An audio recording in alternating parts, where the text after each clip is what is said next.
Então, hoje eu gostaria de convidar o nosso orador da tarde, o Marco Ferreira, a primeira vez que está conosco. Já agradeço de antemão a sua colaboração, a sua participação. Nossa casa aqui já com 22 anos de existência, né? Nós estamos aqui há praticamente 4 anos. Então, o senhor seja muito bem-vindo. E a plateia aqui, normalmente pessoas aqui de Camobi, alguns talvez do centro, como eu, mas a grande maioria aqui da região de Camobi. Fique à vontade. Muito Uma obrigado. boa palestra. Uma boa tarde a todos. Uma alegria estar junto com vocês. Eu frequento o Lar de Juliano, que é uma casa do tamanho desse salão, ali no centro da cidade, que os moradores de uma ruazinha ali sem saída, bem pequenininha, edificaram quando um jovem, veio a falecer. Então morava ali naquela rua e a família espírita edificou então o Lar de Juliano, e ele está ali também atendendo aquela comunidade. Por isso é uma alegria estar aqui com vocês. E o meu tema proposto para hoje é o Consolador Prometido. Consolador Prometido, todos conseguem ouvir aí? Eu estou falando muito baixo. Se eu falar muito baixo, levanta a mão, que eu já sei que eu preciso falar mais alto. É porque a gente às vezes fala gritando. Eu sou militar da reserva, do Exército, e quando a gente pode, então a gente consegue falar mais baixo. Mas o Consolador Prometido foi uma orientação, uma instrução, um ensinamento de Jesus aos discípulos, quando ele estava no episódio que ficou bastante conhecido por Santa Ceia. Então, ele, no caminho histórico ali do Evangelho, anteriormente ele tinha ressuscitado Lázaro, né? Isso causou um grande alvoroço em Jerusalém. A Jerusalém era uma cidade de muitos habitantes, né? O Sinédrio, que era constituído dos judeus que dominavam a religião, que se impunha também politicamente na cidade, ficaram bastante horrorizados e mandaram comissões até Betânia, porque queriam saber exatamente o que aconteceu. Depois que souberam, quiseram então prover o fim do profeta, eles falam o profeta Nazareno, mas na época era mais conhecido como como é que era? O profeta carpinteiro, porque Jesus era carpinteiro na profissão que assumiu com José. Então, eles decidiram e tramaram definitivamente a morte de Jesus e também a morte de Lázaro. Nós encontramos alguma informação sobre isso, bem claramente, na obra Lázaro Redivivo, do Espírito Humberto de Campos com Chico Xavier. E Jesus, então, após esse episódio, marca em Jerusalém a sua entrada, chamada entrada triunfal, entrada do Domingo de Ramos, em que ele entra montado num jumento. A entrada é triunfal, mas não com o triunfo humano, é com o triunfo divino, porque ele está cumprindo nesse momento a profecia de Isaías, em que o Salvador entraria em Jerusalém montado na humildade de um jumento. E é claro, quando a multidão recebe Jesus, a revolta do Sinédrio se amplia mais ainda, e dessa forma ele busca meios e faz planos para poder prender, julgar e condenar Jesus. Então, nesse momento, é que os membros do Sinédrio, da ordem dos fariseus, então entre os judeus daquela época, haviam vários que se identificavam em grupos distintos. Então tinha grupo dos saduceus, grupo dos fariseus, e eles então buscam por Judas para tentar alinhavar uma forma de prender Jesus.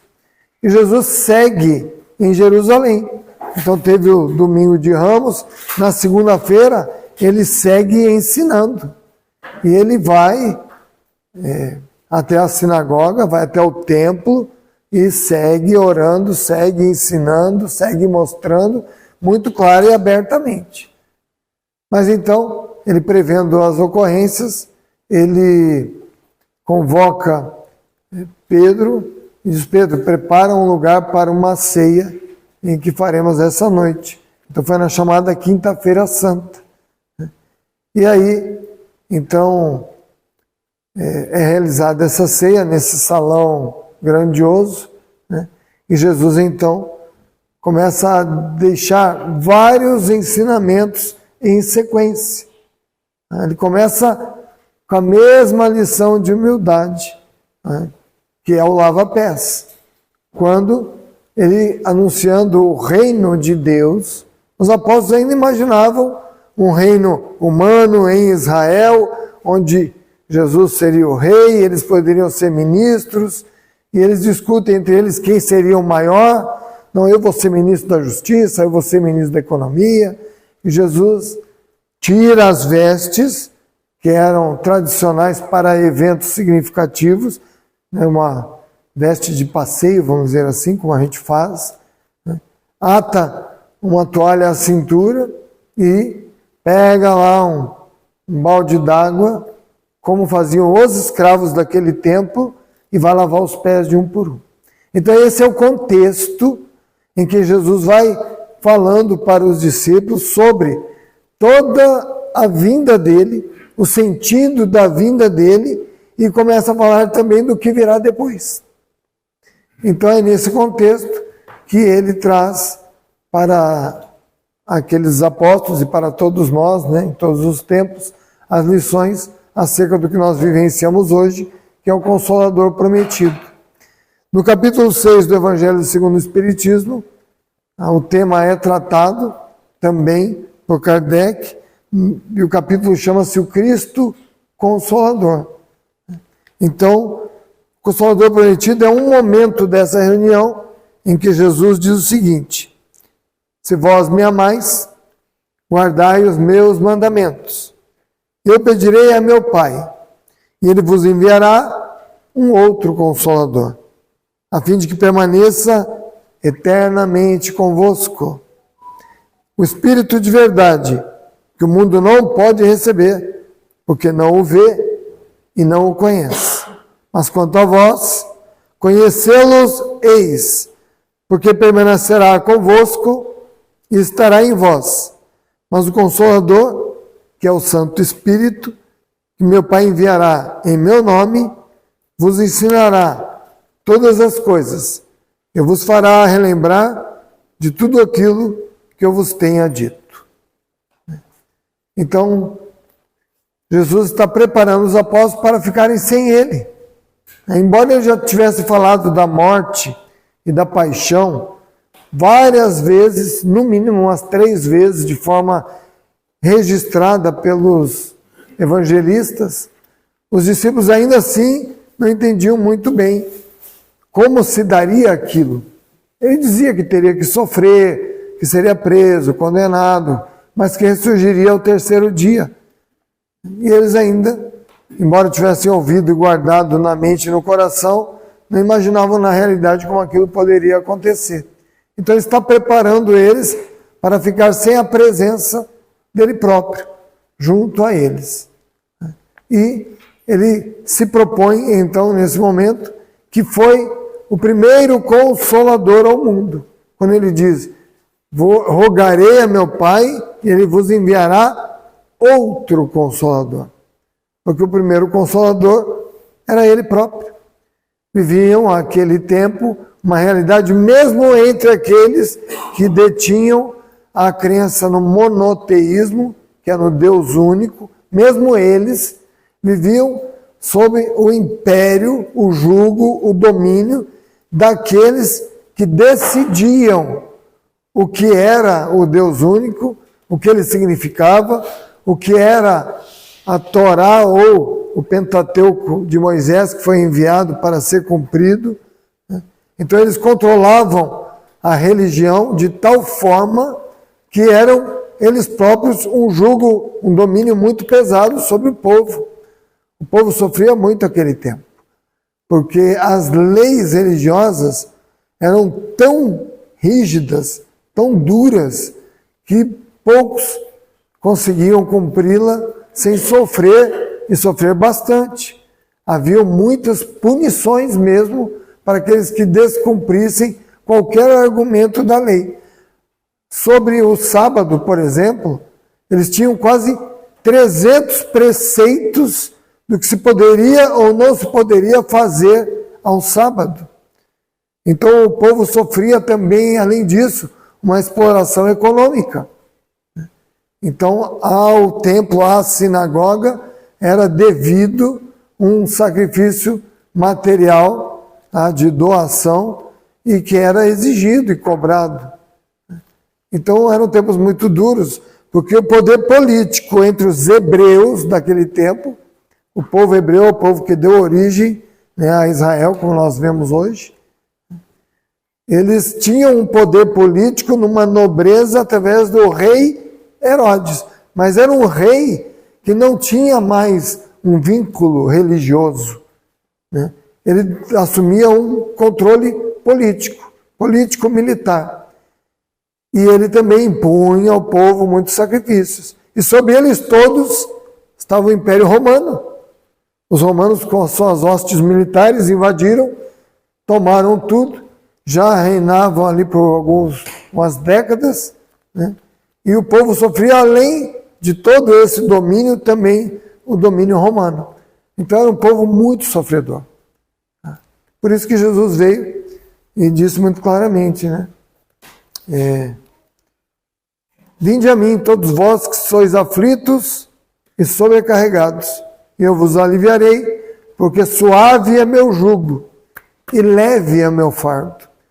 Então, quando Cristo veio à terra, ele encontrou esse povo muito sofrido. O último profeta, reconhecidamente, que teria vindo transmitir algum alento, né, alguma verdade, né, sobre Deus, sobre a vida, sobre a existência, né, já tinha vindo há mais de 200 anos. Então eles aguardavam com fervor. Quando veio João Batista e anunciou Jesus, estou aqui para aplanar os caminhos. Então o povo ganhou maior ânimo. E quando efetivamente Jesus seguiu a sua vida pública, o povo encontrou realmente alívio às suas dores, aos seus sofrimentos, ao sentido da sua existência, à realidade do mundo que eles enfrentavam ao tempo deles. E o Jesus veio ensinar a lei do amor. Então consolou pelo amor, consolou pela paz, consolou trazendo a cura, consolou abrindo caminhos para que todos pudessem seguir com tranquilidade, compreendendo serem todos filhos de Deus. E que não era o Deus que lhes impunha tantos sofrimentos, né, tantas angústias, tantas imposições. O Deus de Moisés se tornou, né, um Deus vingativo, um Deus punitivo, um Deus perseguidor, um Deus que se ofendia e que todos tinham que prestar culto e obediência. E Jesus então vem mostrar um Deus que é Pai. Uma das grandes questões dos judeus com Jesus naquele tempo era justamente que ele tinha, eles julgavam ser, né, pelo menos, um desrespeito, que ele chamava Deus de Pai. Então quando ele chama Deus Abba, Abba não é só pai, Abba é papaizinho, é Deus bem próximo, bem afetivo. Abba era uma linguagem afetiva que os filhos só usavam com os seus pais em casa. Então ele chama Deus de Abba, de pai, e ficaram horrorizados com ele, porque tudo que ele propunha era contrário ao domínio que eles executavam. Ele diz: meu domínio é suave. E convoca a todos, então, através do cumprimento do seu evangelho de amor, a proximidade com Deus, com o Pai. E libertou muitas mentes, muitos corações, fez muitas curas, seguiu caminhando por aqueles climas, algumas vezes em algumas áreas desérticos, né? Mas caminhou também pelas praias do Lago de Genezaré, ou Mar de Genezaré, deixando luzes e lições para todos nós. Então, ele quer preparar os apóstolos, porque iam ficar sem ele.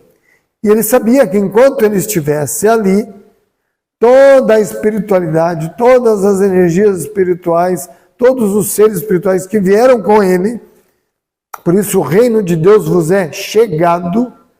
O reino de Deus o verdadeiro reino, é o da espiritualidade, é o da vida eterna.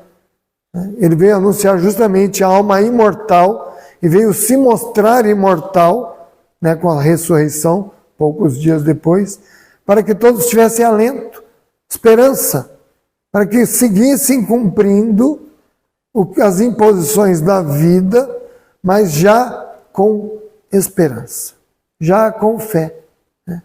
Então ele diz: cumpri os meus mandamentos e eu rogarei ao Pai. Cumprir os mandamentos dele é amar-vos uns aos outros. É o que essa casa parece fazer com muito carinho. Né? Quando eu conheci, eu só sei falar o nome de guerra, né? A Sargento Alves, que está conosco lá no Colégio Militar, né? E ela começou a me contar daquele projeto ali, ó, Anjos da Noite. Eu já me enchi os olhos de lágrimas e falei: puxa vida, que missão bonita, né? Então essa casa é uma casa de amor, né? De luz, de amparo. Foi bem o que Cristo veio trazer e foi o que ele prometeu com o Consolador que haveria de vir, né? E ele diz assim ainda para os apóstolos: vós o tereis convosco.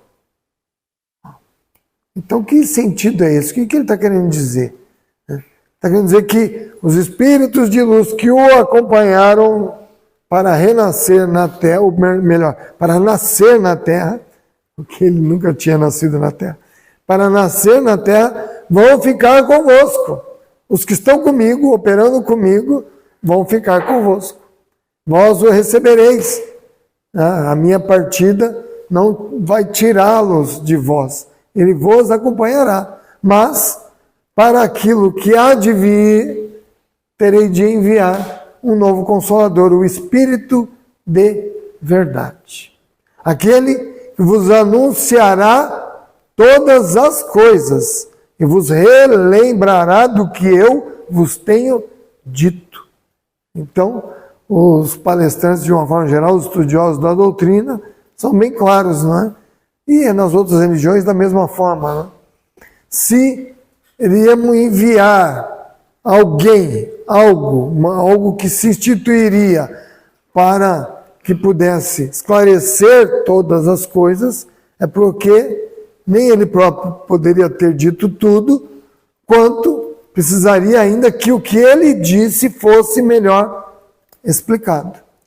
E aí nós encontramos então o advento da doutrina espírita num momento histórico, evolutivo do planeta, bem quando a ciência se institui libertando-se do jugo, do domínio da religião. E a ciência é um dos grandes fundamentos da doutrina dos espíritos. E Kardec é sempre muito claro. Ele diz: se em algum momento a ciência contradizer, né, a obra espírita, podeis então reformá-la, transformá-la, né, e adequá-la à ciência, porque tanto ciência quanto religião são propostas divinas para nós todos. E essas propostas, então, são para a nossa evolução, para o nosso aprendizado, para a melhoria da nossa mente, do nosso coração, do bem que podemos fazer alcançar sem ver a quem. E vem então a doutrina dos espíritos, né, sendo codificada através da ciência, porque Kardec era um pesquisador. Ele tinha 3 cursos superiores. Ele era considerado, no nível científico do tempo dele, um pregador muito elevado. Então ele defendia a ciência. Ele próprio, quando foi convidado a estudar os fenômenos espíritas, que eram fenômenos físicos, até bem simples, né? Até bem simples, ele no início se recusou, né? Ele tinha as próprias crenças, ele não imaginava algo sobrenatural. E quando foi pesquisar, ficou quase 1 ano pesquisando, pensando, refletindo, concluindo, até que concluiu. Não, é uma manifestação inteligente, e se é uma manifestação inteligente, tem uma causa inteligente. E a manifestação inteligente não era outra senão uma mesa redonda, a tábua redonda, o pé redondo, tombava no chão e girava para lá e girava para cá, sem ninguém tocar nela, sem ninguém movê-la. Que força é essa que pega um objeto e move?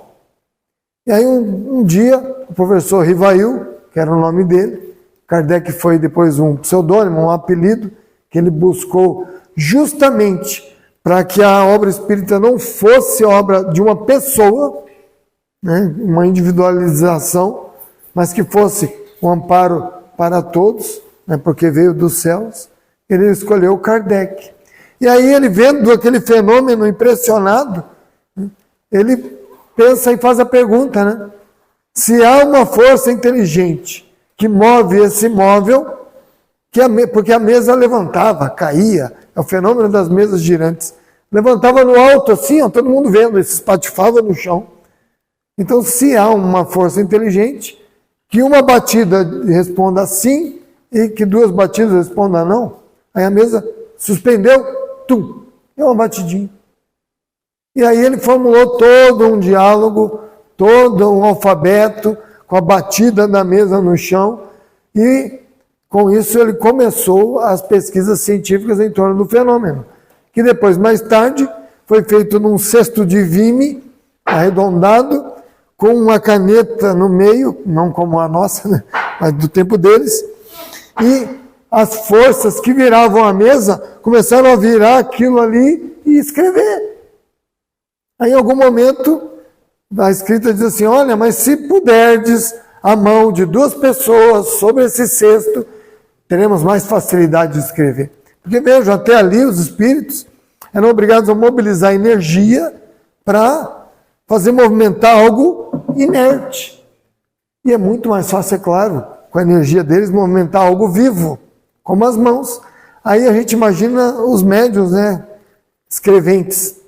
Mas não, era o cesto mesmo, 2 punham a mão do lado de cá, 2 punham a mão do lado de lá, a mão deles impulsionava e escrevia. Até o momento que chegou na possibilidade de empunhar-se a própria mão, né, e escrever. Então, foi todo um estudo, né, do fenômeno para produzir toda a obra que nós conhecemos hoje como doutrina espírita e que é o Consolador prometido, porque, além de esclarecer quem somos, de onde viemos, o que estamos fazendo aqui, para onde vamos, né, torna vivo novamente esse evangelho divino, que é um evangelho de amor. E vai mostrando para nós aqui, em todos os seus capítulos, né, como podemos nos conduzir na vida para levar à frente nosso caminho para Deus, embora as dificuldades do mundo em que estamos.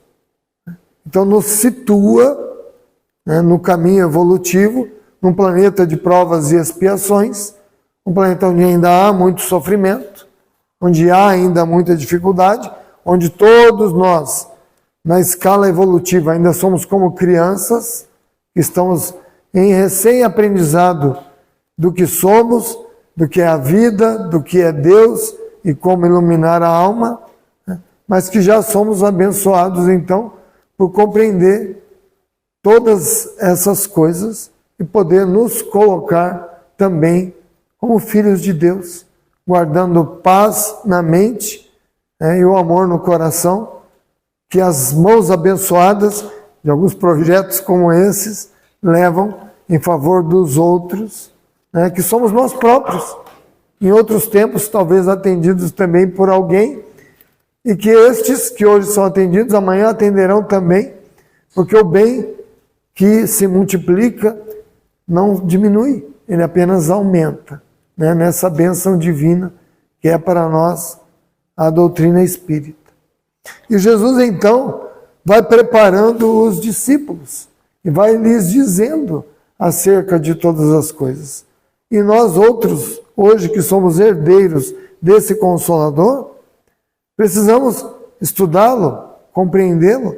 Por isso Kardec diz muito claramente no próprio Evangelho, em vários outros pontos, o próprio Espírito da Verdade diz isso. Primeiro, amai-vos. Segundo, instruí-vos. Então o Espírito de Verdade é um grupo de espíritos de luz, dirigidos por Jesus, que mantém na Terra a lição e a exemplificação do bem divino para todos nós.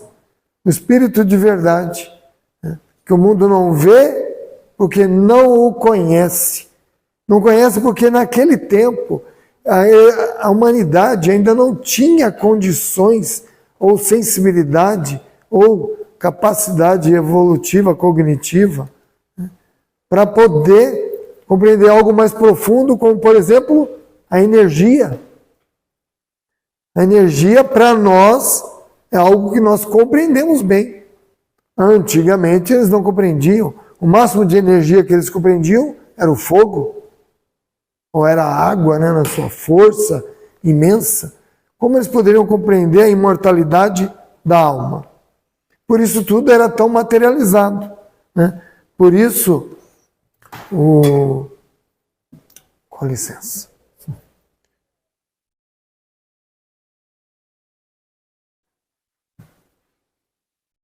Por isso não imaginavam ressurreição como uma energia de uma alma que se materializa ou se condensa a ponto de poder ser vista. Só poderiam entender como sendo o próprio corpo, E assim não era. E nós que já estamos numa época que nós compreendemos bem energia e radiação, frequência, nós podemos então aproveitar essas lições que trouxe essa revelação divina. A lei de sintonia é uma delas. A quem nós sintonizamos? Ou a quê? Porque as ondas de energias que varrem o espaço eletromagnético, a atmosfera, são imensas. Aqui estamos nós. E aqui dentro nós temos ondas eletromagnéticas, por exemplo, das operadoras de celular. Quantas ondas eletromagnéticas diferentes estão aqui dentro? De várias operadoras diferentes. Elas operam em frequências diferentes. E assim é com cada um de nós, nos seus pensamentos e nos seus sentimentos. Nós irradiamos e sintonizamos energia o tempo todo. Dessa forma, então, é que a doutrina espírita vem nos mostrar uma aliança com a ciência para que nós nos sintamos consolados. Sabemos quem somos, de onde viemos, para onde vamos. O que estamos fazendo aqui. E, sobretudo, e de uma forma muito mais difícil, é compreender que tudo está segundo a justiça divina. E é bem difícil entender assim, principalmente quando sofremos. Como podemos entender justiça divina com sofrimento? Que Deus é esse que, de alguma forma, nos impõe sofrimentos? Então a doutrina esclarece muito bem. Somos espíritos em evolução. E no caminho evolutivo, nós percorremos as várias fases. Então a instintividade é uma das fases evolutivas, em mecanismos de defesa, necessários à sobrevivência das espécies. Nós próprios temos um corpo físico esse corpo físico tem uma herança, né? O próprio cérebro de nós, que nós temos, ele tem 4 etapas de desenvolvimento evolutivo muito claras, a ciência esclarece muito bem, que são consequência dessa evolução. Então, esses 4 módulos evolutivos que constituem o cérebro hoje, um dia foram 3. E o ser humano, então, desse tempo, tinha possibilidades muito menores que a nossa, eram muito mais instintivas e necessárias à sobrevivência. Nós herdamos tudo isso. E o nosso desafio é justamente transformar a instintividade em espiritualidade. Por isso a doutrina espírita vem nos propor, né, as bênçãos da oração. Quando nós temos a oportunidade de orar, nós pusemos em ação o elemento mais consolador que pode existir nessa doutrina. Porque é quando nós vertemos um fiozinho de luz adiante à espiritualidade, e no campo eletromagnético onde estão os seres de luz, os espíritos que já seguem a caminho da luz mais efetivamente, nos respondem por sintonia em vibrações de energia de retorno. E recebemos essas bênçãos na prece. Aqueles que lidam com mediunidade, e compreendem o que é o médium clarividente, sabem muito bem o que é isso. Às vezes estamos em reuniões mediúnicas, e alguém que é médium clarividente fala sobre o campo de energias em cada momento da reunião mediúnica, sobretudo em seu início e no seu final. Quando todos unidos em prece buscamos as energias divinas, e como disse Jesus, buscai e achareis. Mas o que eu vou achar? Exatamente o que eu buscar, porque é lei de sintonia. Não dava para explicar isso no tempo dele. Mas de qualquer forma ele dizia, buscai com fé, com a certeza que o Pai vos responderá. E a consolação que nós temos das energias que fluem em nosso favor, nos guardando o coração em paz, né, é uma bênção que nós não temos ainda ideia do quão grande é. Mas compreendemos quando podemos estender a mão e ajudar alguém.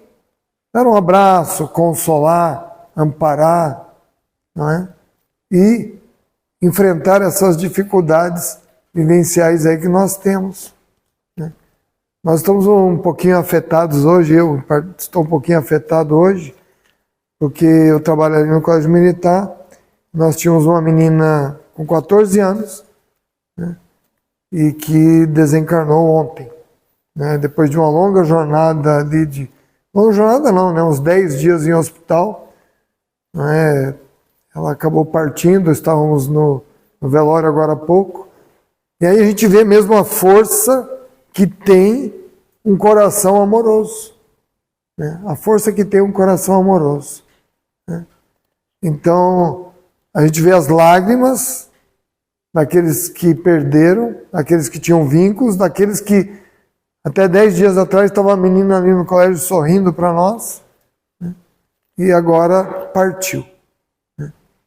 Mas a gente vê a solidariedade, o amor, a bondade, o afeto, a consolação que é o amor. O amor é de uma consolação assim imensa. Não há o que se dizer. É o que nos resgata das dificuldades vivenciais pelas quais todos passamos, porque temos que aprender, temos que vivenciar. É nesse momento que a alma projeta energias, é nesse momento que ela elabora, é nesse momento que ela leva ou recebe. Né? Quantas pessoas em solidariedade, em emotividade, quantos jovens, né, estavam lá se abraçando. Então a gente vê que o sentido da vida está muito além das conquistas materiais, está muito além das posições sociais, está muito além do conforto que temos em casa, está na sinceridade do propósito do coração em ter o outro e amá-lo como a um irmão, como a um filho, como uma mãe, como a um pai. O resto tudo perde o sentido, porque este é o mais profundo e significativo. E o amor de Deus para com nós todos é mais ainda. Diz que nós desencarnamos e quando partimos para o lado de lá, quando efetivamente conseguimos ter alguma tranquilidade, equilíbrio, que vamos rever a nossa existência, porque vamos todos revê-la do lado de lá. O que foi a tua vida? Vamos ver o que foi. Vamos ver como é que você foi, como é que foram os espíritos. A gente fica muito constrangido de tanto amparo que nós recebemos e nem muitas vezes registramos, que nos livram de sofrimentos ou dificuldades ou nos amparam quando essas surgem. Então o Consolador é o próprio Jesus, redivivo, vivo de novo na doutrina dos Espíritos, e que Ele próprio organizou para nós outros. Ele diz, pedirei a meu Pai e Ele vos enviará. Sim, Deus enviou através do Cristo Jesus, que conosco vem nos convidar a todos a sermos também consoladores. Não é impor as coisas a ninguém, mas é no momento oportuno, da palavra adequada, levar esse consolo, levar um olhar carinhoso, levar um sorriso brando, se tiver oportunidade, levar um abraço consolador, e mais ainda, estendendo, levar também o alimento, levar o abrigo, mas sobretudo a solidariedade, o carinho, que é muito importante. Eu, militar, servi em Cáceres, no Mato Grosso, e lá tem um asilo. E é muito interessante esse asilo. A diretoria do asilo, a cada 2 anos, muda. E sempre é de alguma religião. Então os católicos ficam por 2 anos, aí passam para os evangélicos que ficam por 2 anos, passam para os espíritas, ficam 2 anos, e vão revezando.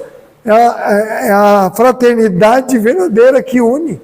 E cada um vai tentando ajudar um pouco mais. E a grande caridade para com eles, lá os internos, as dezenas de velhinhos que tem lá e que não tem ninguém por eles, é justamente alguém ir até lá e conversar com eles. A gente fazia campanhas, nas escolas, na cidade, de visitação ao lar dos idosos, porque eles precisavam tanto de alguém por eles, de alguém que conversasse, de alguém que sorrisse, de alguém que eles abraçasse. As senhorinhas às vezes pegavam as crianças, enchia de beijo. Então a gente vê que essa união pelo amor é a que realmente consola mentes e corações. Eles ficavam ansiosos esperando o sábado à tarde, era o dia das visitas. Eles ficavam ansiosos esperando o sábado à tarde. De manhã eles já estavam se arrumando, se ajeitando, preparando onde iam receber, arrumando as coisinhas deles. Quando chegavam os jovens, particularmente os jovens, tem uma força imensa. Imensa a força dos jovens. E alguns são tão desprendidos que nós mais velhos ficamos até com um pouquinho de vergonha. Que os jovens chegam, rindo, brincando, divertindo, mexendo, fazendo junto com os velhinhos, era a coisa mais linda. Ainda é, porque ainda existe o asilo e ainda existe essa dinâmica. A caridade silenciosa, que ninguém sabia, mas que se tornou tão comum. Todo dia de tarde chegava lá um sopãozinho para eles. Todo dia de tarde. E um dia eu estava por lá e vi chegar no que a gente chama as marmitas do quartel. Eu olhei, eu já estava no quartel há mais de ano e não sabia que do quartel, todos os dias, já há 20 anos, saía a sopa do asilo. E na cozinha passava de um para o outro, de outro para o outro, de outro para o outro, de outro para o outro, durante 20 anos, todos os dias. E a garotada fazia com o maior carinho. Mas podia estar em guerra, mas a sopa dos velhinhos ia. Não tinha essa dificuldade. É um batalhão próximo à fronteira com a Bolívia, de vez em quando está em operação por lá, mas a força consoladora da caridade. E a caridade é o amor em ação. Mas se puder também levar a palavra, o ensinamento, a lição, não é impor, mas é propor. Olha, não se preocupe, ela partiu, mas está com a mãezinha dela lá. E tem algumas coisas que a gente só entende depois. Na hora do sofrimento não dá para entender. Na hora do sofrimento você vai sofrer, mas você vai registrar tudo que lhe acolher. Tudo que vier a lhe consolar, você vai registrar. Vai ter para contigo. E depois vai significar. A mãezinha dessa menina tinha morrido 10 dias antes, com a mesma doença. Uma doença hereditária. E foi disparada, muito provavelmente, pela dengue. E a mãe faleceu. Como a filha teve dengue também, logo em seguida também acometeu-se da doença e partiu. A gente presume, que são almas que já vieram comprometidas com o plano encarnatório. Nós compreendemos. Mas a dor não é muito fácil. E nessa bênção, nós também tivemos a oportunidade de vislumbrar, através da mediunidade de clarividência, a menina na UTI, e quem é que estava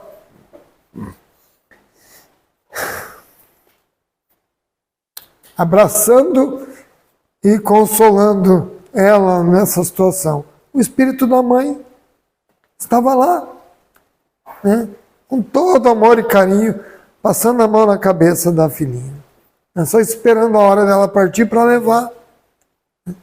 Então a gente percebe que essa doutrina, com a revelação que ela traz, com a imortalidade da alma, com a eternidade da vida, com todos caminhando para a luz divina, realmente é o amor que nos une, é o amor que nos abençoa, e é ele que nós devemos dedicar, sem impor condições. Posso educar um filho, posso até pôr ele de castigo, alguma coisa parecida, dar limites, ser mais firme, mas na hora de dar o afeto, não deixe de dar. Não deixe de acolher, não deixe de beijar, de abençoar, porque vai ser muito mais importante que a própria lição e será justamente o que vai fazer com que a alma que aprende querer atender a lição. É ter alguém por ela e nós temos alguém por nós também. Que Jesus, que já nos abençoou com esse Consolador prometido, siga abençoando essa casa, esse trabalho de amor que vocês fazem aqui e que nos toca a todos. E Jesus nos abençoe muito.